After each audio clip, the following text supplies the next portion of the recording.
wildlife is here.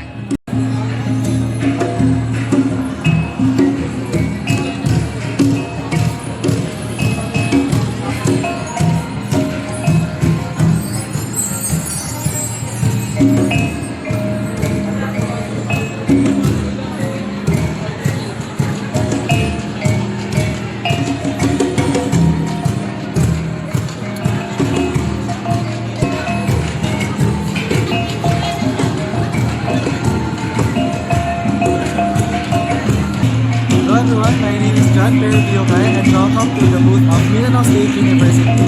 So over here we can see that yung different migratory birds. So meron dito tayo mga pictures po about migratory birds. These are all Philippine species. So they are found in the Philippines. Materials po are from Biodiversity Academy po. Yung meron po silang program kung saan they wanted to educate young youth po. So meron po silang pupunta po sila sa mga community and pinopost po na ito dito. So it is nice na na-invite po sila dito and nag-post sila ng ganito dito to spread awareness also.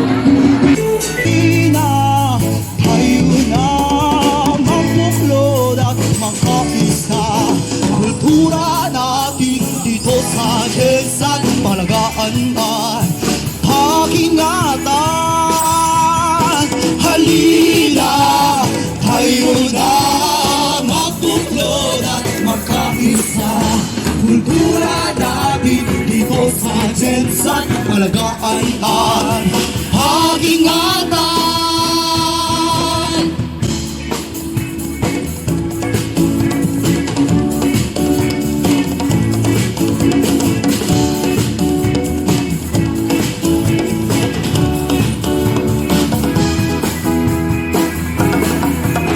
Kultura ay kailangan ko, kailangan mo, kailangan ng mundo.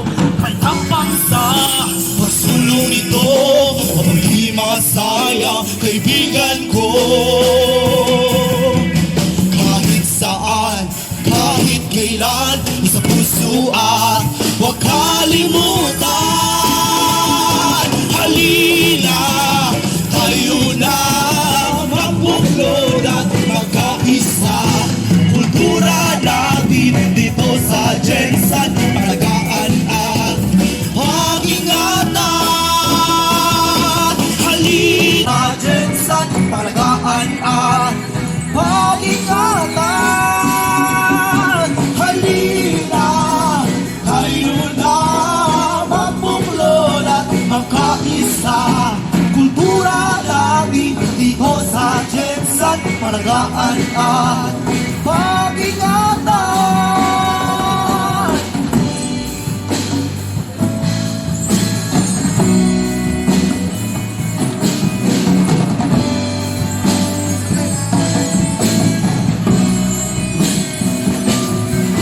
Sa pag-angalaga ng kapayapaan, sa pag-iingat na kulturang yaman, mga kababayan,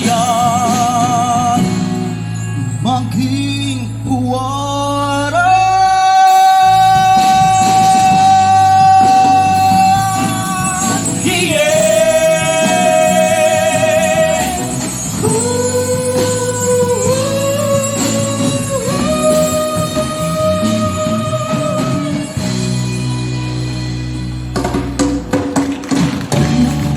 For the 2023 WWD is celebration, is partnerships for wildlife conservation.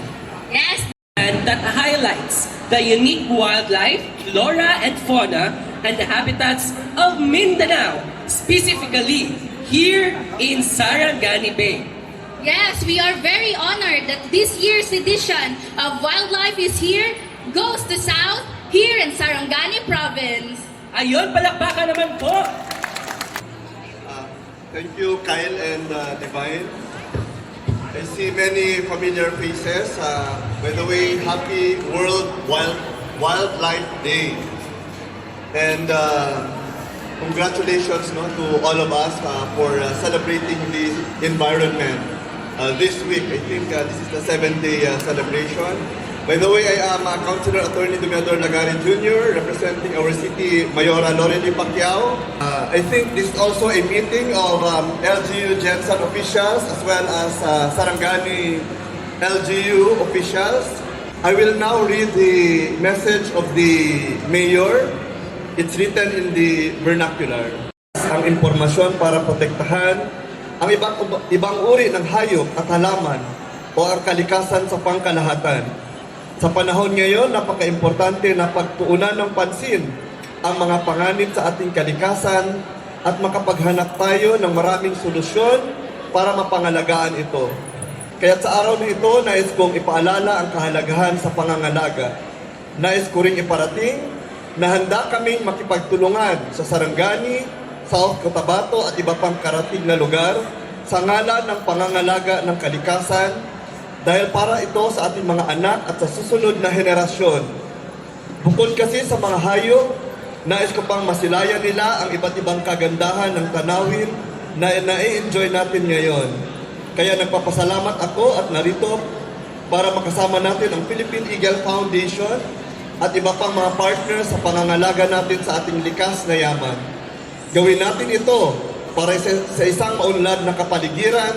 Kaya umaasa ako na magpatuloy tayo sa mga ganitong hakbang. Para na rin sa isang gobyernong malinis, pag-unlad ay mabilis. Maraming salamat at pagpalain tayo ng Diyos. That is the message of the Mayor Lorely Pacquiao. And the work in this event and the work being done to protect wildlife would not be possible. As we celebrate the United Nations World Wildlife Day, let us all together learn more about the wildlife in Sarangani Province and the work being done to protect them.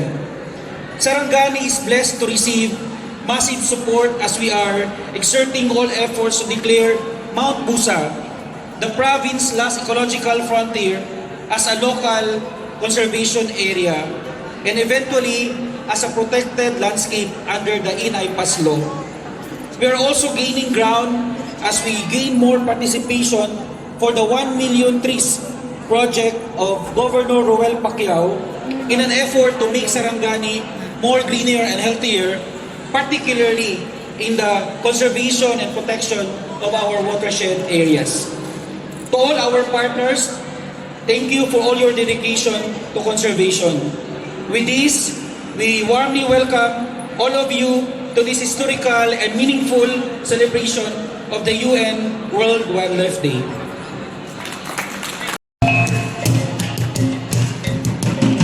Magandang Jensan po sa inyo lahat.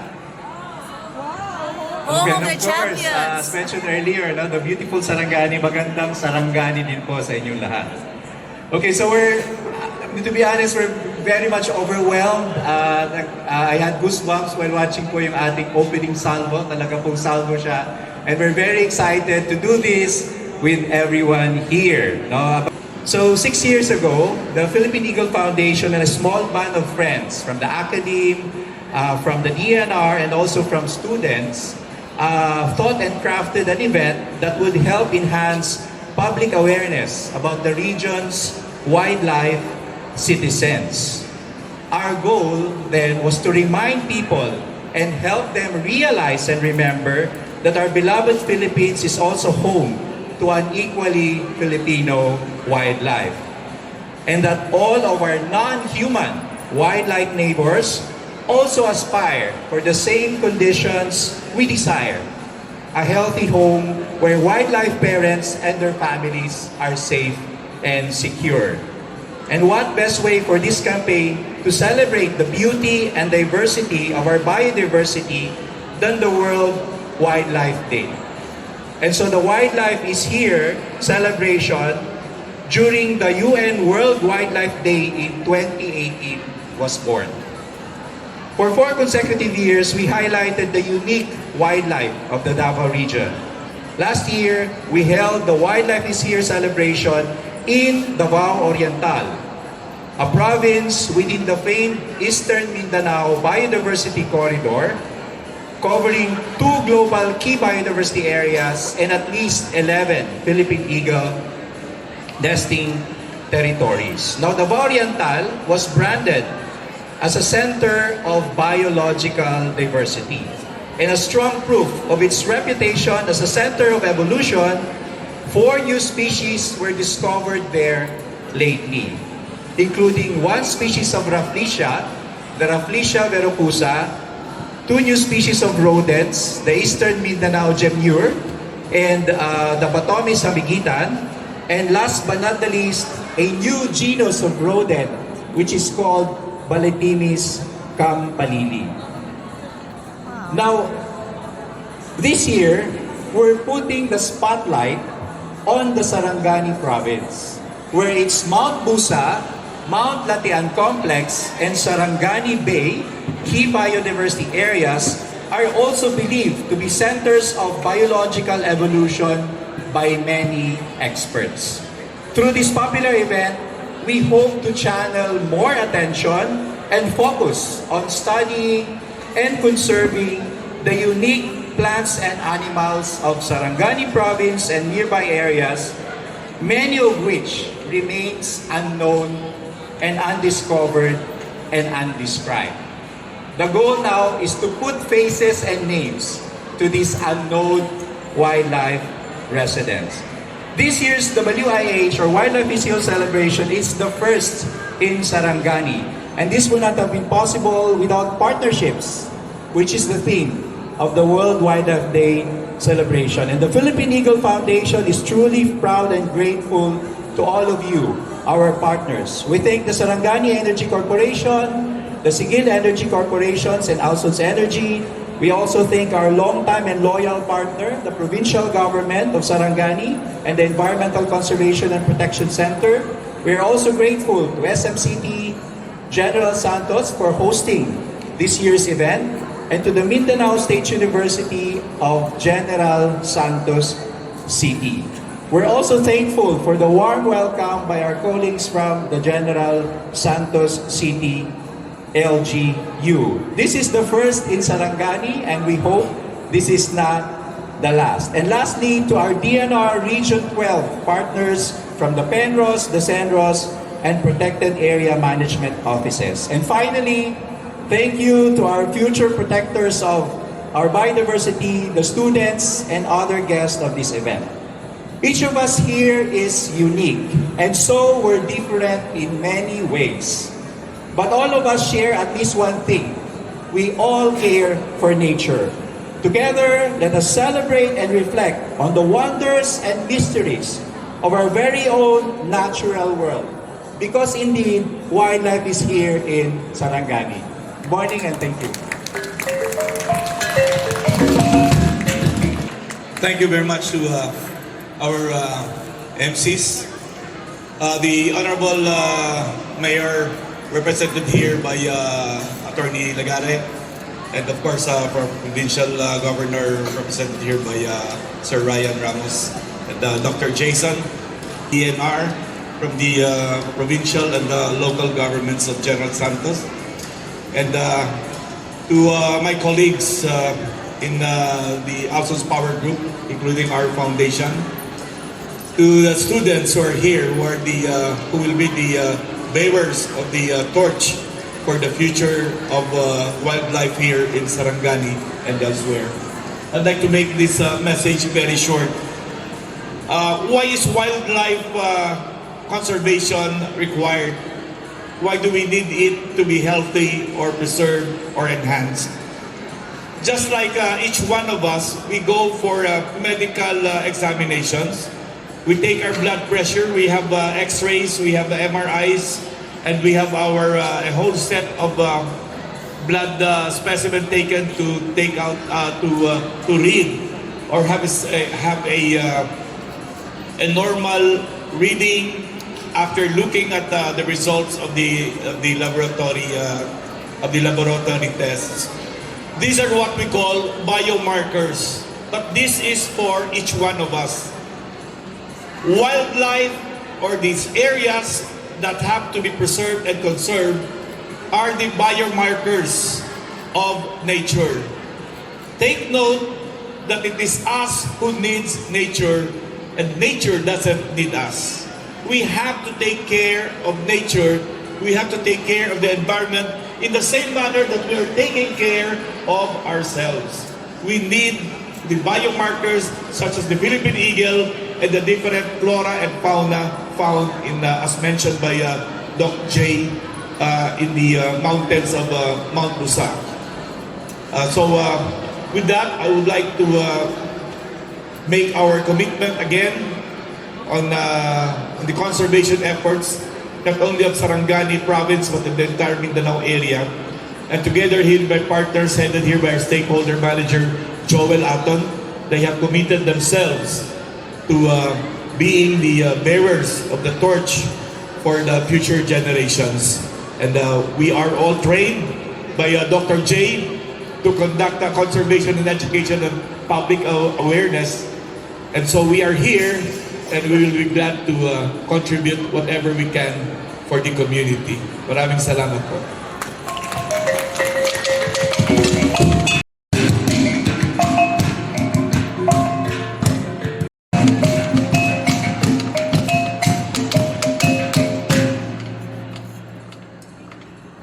To our esteemed guests from partner government institutions, LGUs,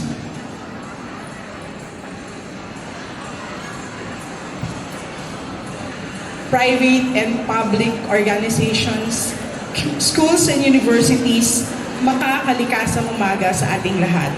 On behalf of the Mindanao State University, General Santos, headed by our Acting Chancellor J.D. Usman Aragasi, I would like to welcome all of you to this momentous event spearheaded by the Philippine Eagle Foundation. Wide-scale extinction of flora and fauna, while inevitable because of changing environmental conditions, has become accelerated during these recent times because of destructive anthropogenic activities. These biodiversity losses have become exacerbated because of the destruction of their natural habitats and unregulated hunting, collection, among other reasons. This indeed is a tragic fact. In this complex and fragile biosphere that we share with the diverse array of floral and faunal species, the interdependence of each and every living entity becomes very apparent. For example, our food, clothing, and shelter, and our economic activities cannot be sustained without the utilization of materials that can be found or extracted from the environment. Also, it is nature, through the exquisite songs of the birds in the wild, the splendid vista of mountains, lakes, and other land and water formations that restores in us feeling of peace, calmness, and rejuvenates us after the daily grind that we face in our place of work.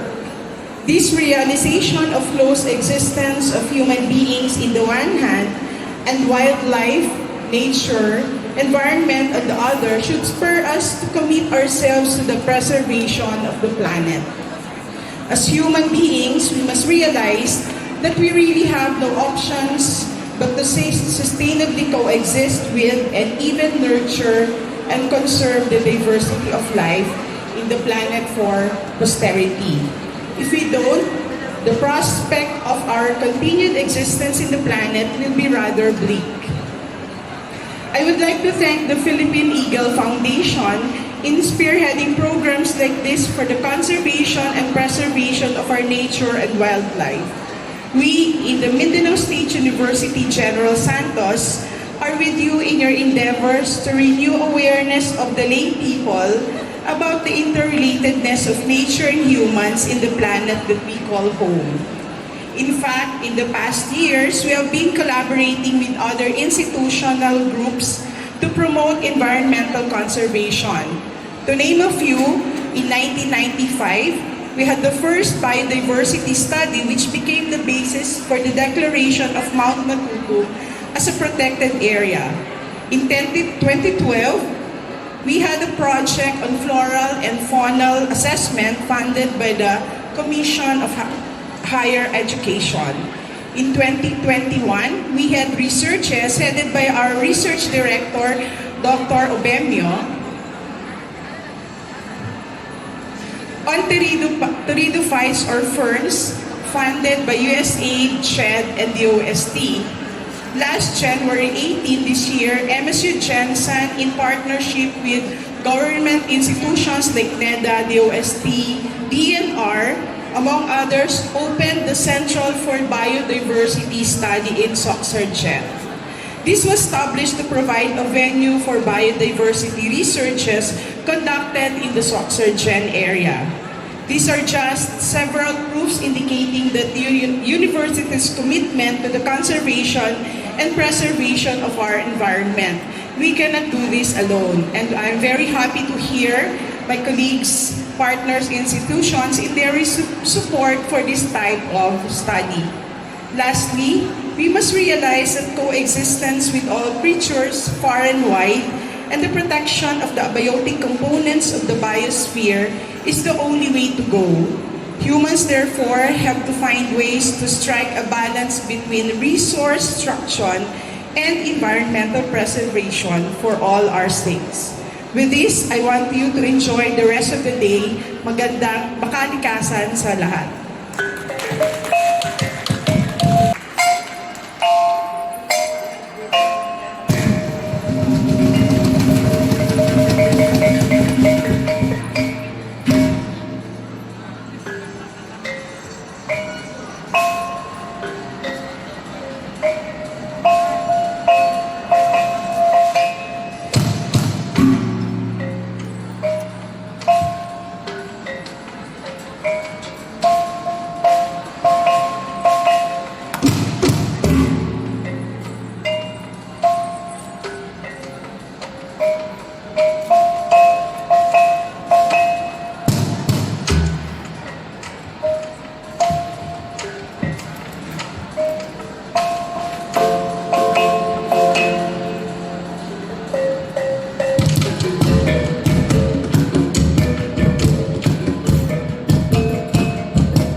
sisilipin sa mga patis na malililaw at kailan may di maliligaw.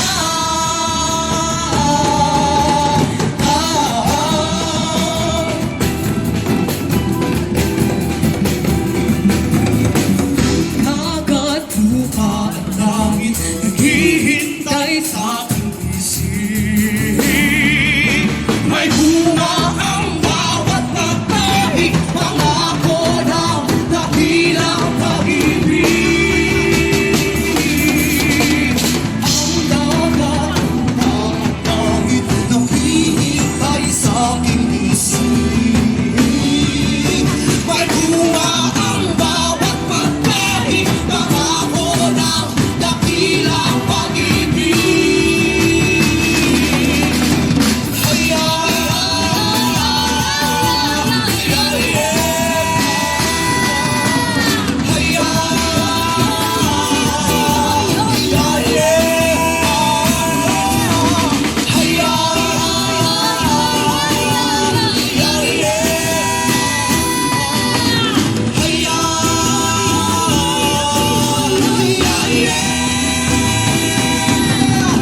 Aakyat ako sa bundok matutong. Aakyat ako sa bundok matutong. Aakyat ako sa bundok matutong. Aakyat ako sa bundok matutong. Aakyat ako sa bundok matutong. Aakyat ako sa bundok matutong. Aakyat ako sa bundok matutong. Aakyat ako sa bundok matutong.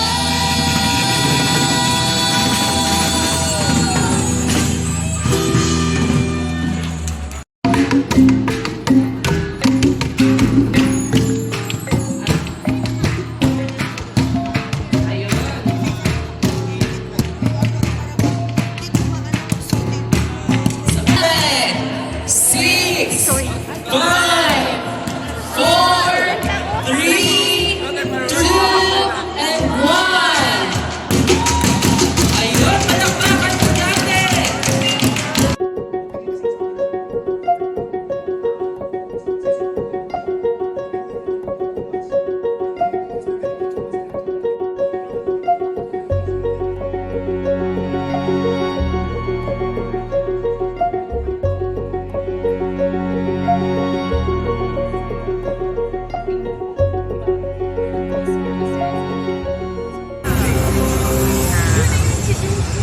Si There Dugo. is an harmonious interaction between the people and the nature.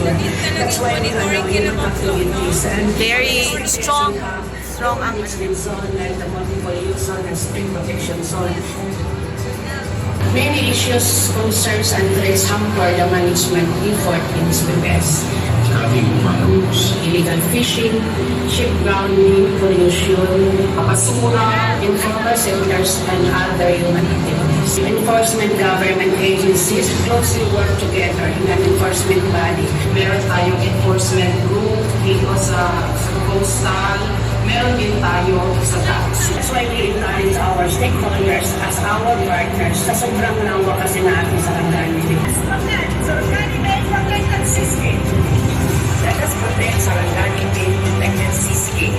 Let us protect Sarangani Bay Protected Seascape. Let's protect Sarangani Bay Protected Seascape. Let us protect Sarangani Bay Protected Seascape. Let us join hands in protecting Sarangani Bay.